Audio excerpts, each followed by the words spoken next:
Espace TV, le 22h.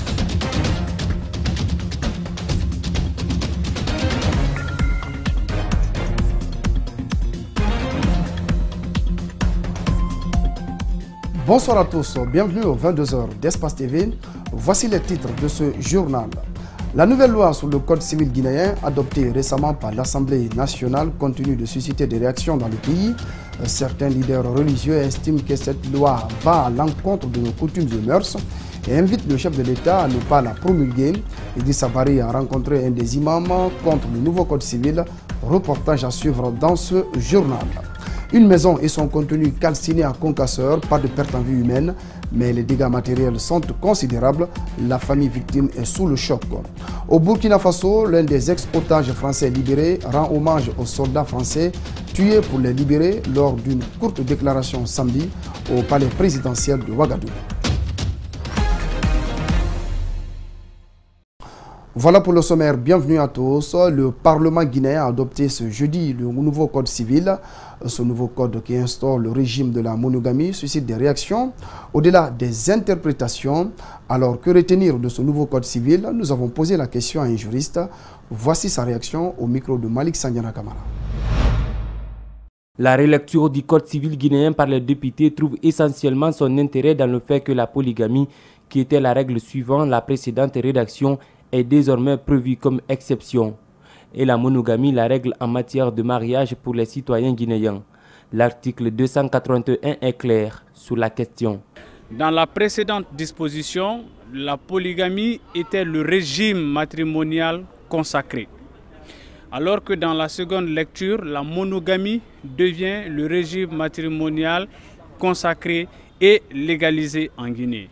À côté de cela, ils ont prévu le fait que la polygamie soit possible, mais à la seule condition que la première épouse donne son consentement à ce que son époux puisse contracter un autre mariage jusqu'à concurrence de 4 épouses. En d'autres termes, pour que la polygamie puisse se faire, il faudrait l'accord de la première épouse. Une fois que ce code est promulgué par le président de la République, l'officier de l'état civil devrait se rassurer que la première épouse du futur polygame est d'avis avant toute célébration. Si l'accord de la première épouse n'est pas obtenu, l'officier d'état civil ne doit pas et ne peut pas célébrer ce mariage parce que ce régime serait une dérogation au principe qui est la monogamie. Cette disposition du code civil pourrait susciter beaucoup de débats dans les foyers car, estime notre interlocuteur, les premières épouses ne sont pas souvent consultées lorsqu'il s'agit d'une deuxième. Il peut effectivement y avoir des levées de boucliers à la suite de la promulgation de cette loi. Vous savez bien que nous sommes dans une société africaine qui est un peu marquée par l'autorité de l'homme dans le foyer. Et très souvent, tous les foyers polygames ont été conçus sans l'aval de la première épouse. Cependant, l'article 282 du Code civil prévoit que par dérogation aux dispositions de l'alinéa 1 de l'article précédent, le président du tribunal compétent peut, sur requête, pour des raisons graves ayant le caractère de force majeure, dûment établi par les autorités médicales, autoriser le changement du régime du mariage. Comme on le constate, donc, la nouvelle loi sur le Code civil guinéen, adoptée récemment par l'Assemblée nationale, continue de susciter des réactions dans le pays. Pour ce religieux, cette loi va à l'encontre de nos coutumes et mœurs. El Hajj Mohamed Ali Souma, imam de la mosquée centrale de Kipé, demande au chef de l'État de ne pas promulguer cette loi avant de consulter le Conseil islamique de Guinée. Idrissa Bari, Ibrahima Souma. L'article 281 du nouveau Code civil guinéen, qui opte pour le régime de la monogamie, stipule qu'un homme qui souhaite épouser une seconde femme devra soumettre sa volonté à sa première dame pour que celle-ci approuve son idée. Pour ce religieux, cela est impossible. Elle ne va jamais être d'accord. Et si elle n'a pas d'accord, son mari va dire à telle qu'elle veut se marier, ma première femme refuse que je te marie. Qu'est-ce qui va se passer maintenant? Tout ce que la femme gagne maintenant, celle qui n'a pas rentré, c'est pour éliminer celle qui est à la maison. Parce que c'est celle-là qui ne veut pas qu'elle rentre. Et celle qui est à la maison maintenant, elle ne s'occupe pas maintenant à ses enfants, elle ne s'occupe pas maintenant à son mari. Tout ce qu'elle gagne maintenant, c'est chez les marabouts. Celui qui dirige la prière à la mosquée centrale de Kipé estime que la loi devrait plutôt imposer aux candidats à la polygamie de trouver une autre habitation pour sa seconde épouse. Soutenant ses propos par des versets coraniques, l'imam estime que tant que le nombre ne dépasse pas 4, ils vont célébrer des mariages dans les mosquées, ce suivant les principes de l'islam. Si ce n'est pas le 5e, on fait le mariage. Dieu a dit dans le Coran, Fankihu ma taba lakum. Il dit, il faut prendre les femmes que vous aimez. Quelles conséquences sur le plan social si ce nouveau code civil est promulgué? Elhadj Mohamed Ali Souma apporte des précisions. Si on arrive à adopter la loi, il y aura beaucoup de morts. Ça, c'est premier. Deuxièmement, il y aura toujours des malententes dans les foyers. Membre de l'Union des imams de la Basse-Côte pour la paix et la fraternité islamique, Elhadj Mohamed Ali Souma lance une invite au chef de l'État. On demande solennellement et respectueusement le président de la République de réfléchir très très bien avant de mettre la signature de cette loi. Parce que quand il signe, il y a le grand signateur. Ça, c'est le Tout-Puissant. Comment amener les élus locaux à s'impliquer davantage dans le contrôle de l'action publique et promouvoir une gouvernance locale? C'est l'objectif d'un cadre d'échange tenu en Somfonia où presque tous les présidents des conseils de quartier ont été présents. Djibril Ba, Alseni Kamara. C'est une initiative du Conseil national des organisations de la société civile. Elle consiste à faire comprendre aux élus à la base que le développement commence par leur implication effective. C'est pour cela que des observateurs seront déployés bientôt dans chaque quartier pour expliquer le principe de la gouvernance locale et de la redevabilité. Parce que le développement ne peut pas se décréter. Le développement, c'est un exercice quotidien, mais qui commence par une bonne compréhension des différents enjeux, surtout au niveau local, et un nombre de citoyens s'engagent en toute responsabilité de manière volontaire à répondre aux différentes problématiques et questionnements posés par la majeure partie de nos concitoyens. Il représente quasiment les 138 quartiers de Conakry. Chaque président de conseil de quartier est préoccupé par de nombreuses problématiques sur la gouvernance locale.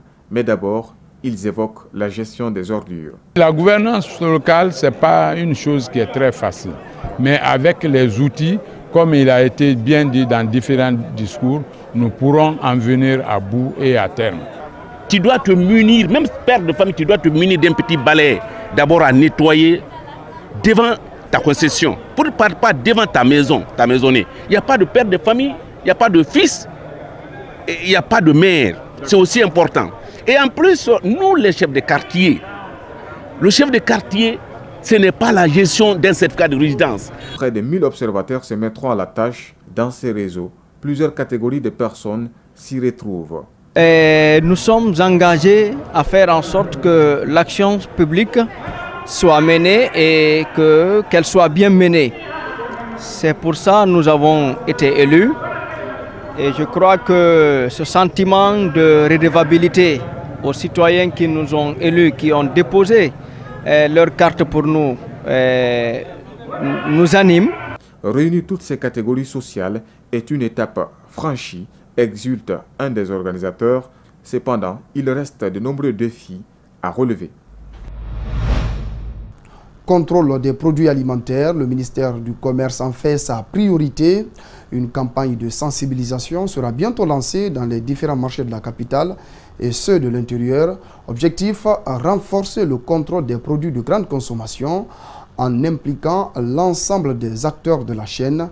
L'une de nos équipes a fait un tour dans certains marchés de la capitale. Suivez le reportage. Dans ce marché local, ils sont sensiblement pas du tout nombreux d'être au courant qu'une campagne de contrôle de qualité et de prix sur les marchandises sera bientôt menée par le ministère du Commerce.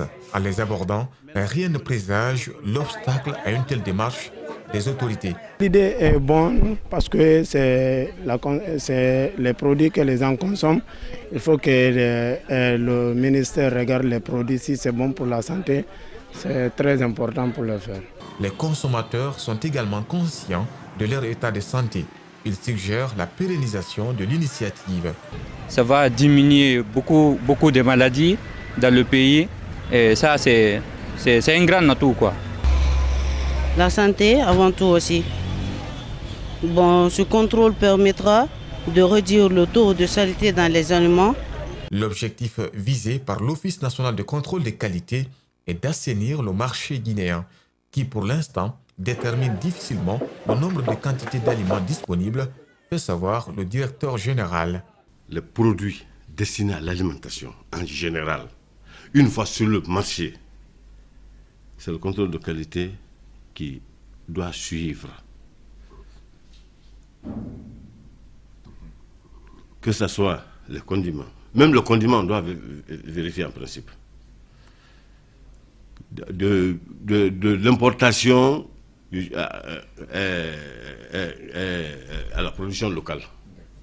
Avant la campagne qui débute le 15 mai, les opérateurs économiques devront se munir des certificats d'analyse délivrés par l'Office national de contrôle de qualité.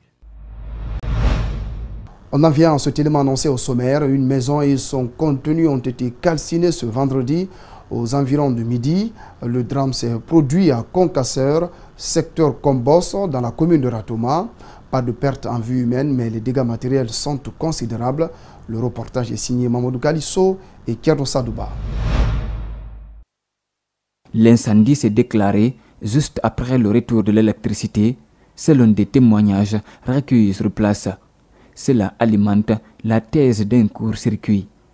Le courant est venu à peine 5 à 10 minutes. On a entendu des cris. Soi-disant, le feu a attrapé la maison de M. Kaba. Donc, je suis sorti spontanément. Je suis venu, on a trouvé déjà, il y avait des gens en place. Et le feu avait déjà envahi la maison. Donc, on a appelé des amis. Nous sommes venus au secours pour essayer de sauver quelques biens qui restaient dans la maison. La maison a pris feu alors que le couple était sorti. Les deux chambres principales ont été totalement ravagées par les flammes. Il n'y a pas eu de perte en vie humaine, mais le contenu de ma maison, tout est parti. Tout est parti. Vous-même, vous avez fait le constat. Rien n'est resté. De la chambre principale, chambre de madame et au salon, rien n'est resté. 2 enfants qui dormaient à l'intérieur ont été sauvés grâce à la mobilisation des voisins. Les sapeurs-pompiers alertés ont brillé par leur absence. Bon, c'est leur habitude, c'est pas responsable. C'est pas responsable. C'est pas responsable parce que normalement, ils sont là pour sauver. C'est pareil des gars. Mais s'il faut les appeler, aller les supplier, on ne comprend rien. Ce drame intervient en plein mois de Ramadan. Cette famille totalement désemparée lance un cri de cœur aux autorités compétentes. Nous sommes au mois de Ramadan. Ce que je peux demander à l'État et surtout à mon ministre et à mes cadres supérieurs, c'est de me venir en aide pour pouvoir recouvrir au moins la maison. S'il s'avère que c'est un court-circuit qui est à l'origine de cet incendie, cette famille vient rallonger la longue liste des victimes du courant. Nous avons passé la nuit sans courant et il n'y a personne au moment où les gens n'ont pas besoin de courant, ils envoient le courant. Donc voilà. Changement de mode vestimentaire durant ce mois de Ramadan. Partout, les femmes ont opté pour des tenues beaucoup plus respectables en lieu et place de celles qui les exposent. Reportage Bintou Traoré, Aboubakar Din Kamara. Le mois de Ramadan est une période durant laquelle la plupart des jeunes filles protègent presque tout le corps dans leurs différents habillements. Les établissements publics et privés aussi ne font pas exception à la règle. Ce matin, nous avons visité une école privée de la place. Elles sont nombreuses celles qui sont voilées, mais quelles sont les raisons qui ont poussé ces filles à changer de mode vestimentaire? Ça a été recommandé par l'islam que le mois de Ramadan c'est un mois saint et béni en fait. C'est la raison pour laquelle on doit s'habiller correctement, on ne doit pas s'exhiber le corps en fait. Donc je me sens tellement fière quand je suis comme ça, parce que je suis musulmane. Ici, toutes les dispositions sont prises pour inciter ces filles à adopter un comportement responsable et avoir des habillements corrects pendant ce mois de Ramadan, au dire du censeur de la dite école. chaque matin au portail, le surveillant général, il est là, il contrôle l'habillement des jeunes filles. Nous ne voulons pas voir un habillement extravagant ici, en ce mois saint. Et c'est ce qu'il faut éviter. Donc il faut exiger surtout l'habillement sur les jeunes filles. Ce changement de mode vestimentaire des jeunes filles en ce mois saint est apprécié par les observateurs et certains souhaitent que la pratique continue même après la période. La première édition du concours de Saint-Coran de l'Association pour le développement de Dogoltouma dans la préfecture de Pita a pris fin ce samedi à Conakry. Une forte délégation des ressortissants de cette sous-préfecture ainsi que le ministre de la Jeunesse ont pris part à la cérémonie organisée dans la mosquée turque de Bambeto. On voit tout cela dans ce reportage d'Ouminatou Sidibé et Abdoulaye Kamara. Première édition. Une soixantaine de candidats participent à cette compétition dans différentes catégories, notamment dans la mémorisation entière du Coran.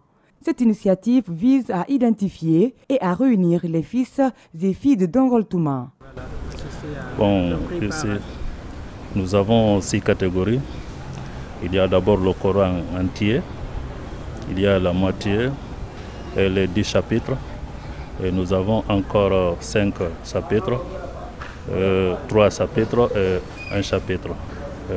En un mot, nous avons encore l'idée de construire le collège franco-arabe dans notre sous-préfecture. Ce que nous voulons, que ça continue sans arrêt, que ça se perpétue. C'est ce que nous voulons, Inch'Allah. Bas Suleiman est deuxième dans la catégorie mémorisation du Coran en entier. Il a reçu un Coran, une enveloppe et un satisfecit. Il dédie cette victoire à ses maîtres coraniques. C'est grâce à notre persévérance, on a travaillé dur durant toute l'année, à travers nos professeurs qui nous ont encouragés et puis qui nous ont assistés durant toute l'année. Et nous aussi, nous avons suivi leurs conseils. C'est grâce à cela et la bénédiction du Dieu, le résultat est sorti ainsi. Une forte délégation sous-préfectorale de Dongoltouma était représentée à cette cérémonie. La seconde édition sera délocalisée à l'intérieur du pays. Nous allons nous retrouver pour tirer les leçons et c'est une de nos idées pour que vraiment que ce soit tournant. Des fois à Conakry, des fois à Dongoltouma, dans le district de Dongoltouma même. Au bout de 4 jours, les candidats se sont donnés à fond pour souffrir les premiers rangs.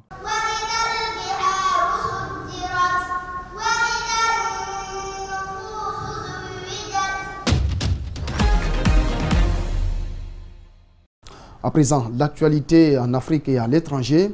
Les 2 otages français libérés par les forces spéciales dans le nord du Burkina Faso au prix de la mort de 2 militaires ont été reçus samedi par le président burkinabé Roch Marc Christian Kaboré.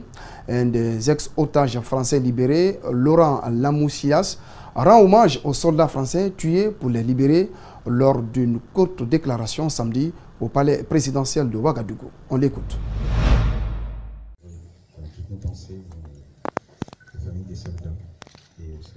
Les 2 touristes français retenus en otage pendant 8 jours entre le Bénin et le Burkina Faso avant d'être libérés par l'armée française. Avant de décoller de Ouagadougou samedi 11 mai, ils ont été reçus par le président Roch Marc Christian Kaboré, visiblement en bonne santé mais en état de choc.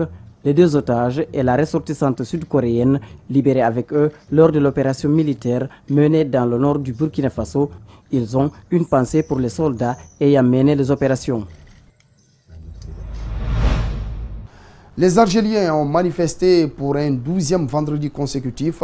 C'est aussi le premier depuis le début du mois de Ramadan, un mois de jeûne durant lequel la fatigue accumulée est susceptible de peser sur la mobilisation contre le régime et contre l'élection présidentielle prévue début juillet. Suivez. Aucun chiffre officiel n'a été communiqué ni par les autorités ni par les protestataires, mais la mobilisation à Alger, où les artères du centre-ville ont été saturées de manifestants, était comparable à celle des précédents vendredis. Une mobilisation jugée historique par les observateurs.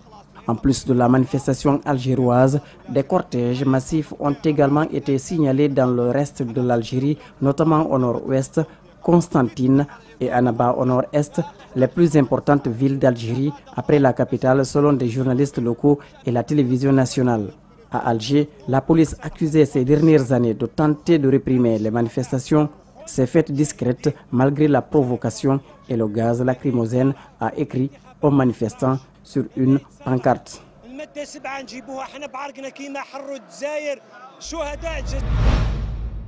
On le surnomme le bunker. À l'intérieur, de juteux contrats sont signés et de prestigieuses récompenses remises aux stars du monde entier. Entre du cinéma international pendant 10 ans, le vieillissant palais des festivals de Cannes, maintes fois rénové, poursuit sa mue. Reportage. Ce sont sans doute les marches les plus célèbres du monde. Elles attirent des touristes toute l'année. Pourtant, le festival de Cannes ne dure que 10 jours par an. Et derrière le glamour se cache une grosse machine bien huilée. Le palais des festivals, ses 5 auditoriums, ses 3 salles de réception recouvertes de moquettes et ses 30 000 mètres carrés d'exposition.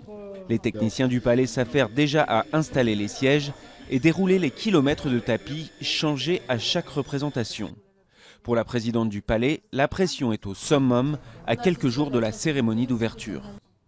On a le festival de la crème. Il ne faut pas faire d'erreur parce que la moindre petite chose peut se transformer en alerte à la bombe au palais, par exemple. On l'a vu déjà, alors qu'il n'y avait pas grand-chose. Mais c'est vrai que quand vous avez 4600 journalistes qui sont dans le palais, évidemment, vous faites attention à la communication.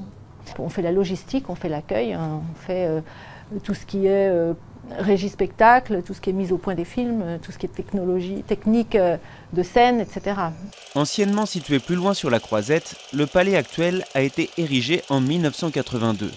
L'image vintage et le surnom de bunker continuent de lui coller à la peau, même si le mastodonte, tel une créature vivante, est en perpétuelle mutation. Sur 20 ans, 100 millions d'euros de travaux ont été réalisés. Il y a des choses qui sont visibles, comme certaines salles qui vont peut-être voir le jour dans les années à venir. Il y en a d'autres qui sont beaucoup moins visibles. La rénovation d'ascenseurs, par exemple, c'est quelque chose d'assez énorme. Ou la rénovation des fauteuils, comme vous le voyez dans cette salle. Donc le but de l'agrandissement, c'est bien évidemment de le restaurer, de le garder toujours au top de la qualité, de la modernité, mais aussi d'essayer bien évidemment de l'agrandir. Accueillir le festival n'est pas la seule fonction du palais. Chaque année dans ce centre de congrès, plus de 50 événements. Retombées estimées, 865 millions d'euros. Alors pour le maire de la ville, pas question de lésiner sur les moyens pour entretenir ce bijou. On est en concurrence internationale, c'est vrai sur toutes les manifestations, c'est vrai pour le Palais des Congrès, c'est vrai pour le Festival de Cannes aussi. Donc les travaux visent à améliorer la compétitivité, ce ne sont pas des travaux de confort, la compétitivité de l'outil de travail qu'est le Palais des Festivals et des Congrès. Le Palais des Festivals, c'est notre usine à nous, hein, c'est l'équivalent de l'usine Michelin à Clermont, quoi, hein. Donc nous, on a Thales Alenia Space pour les satellites et le Palais des Festivals, c'est les deux pourvoyeurs d'emploi. Un nouveau programme de rénovation de 62 millions d'euros vient d'être voté avec la création d'une nouvelle salle de 500 places. De quoi accueillir toujours plus d'amateurs de cinéma, de paillettes et pourquoi pas de fourrure. Voilà, c'est la fin de ce journal. Merci de votre aimable attention. Ce journal est à retrouver sur notre site espacetvguinée.info. Très bonne soirée à tous.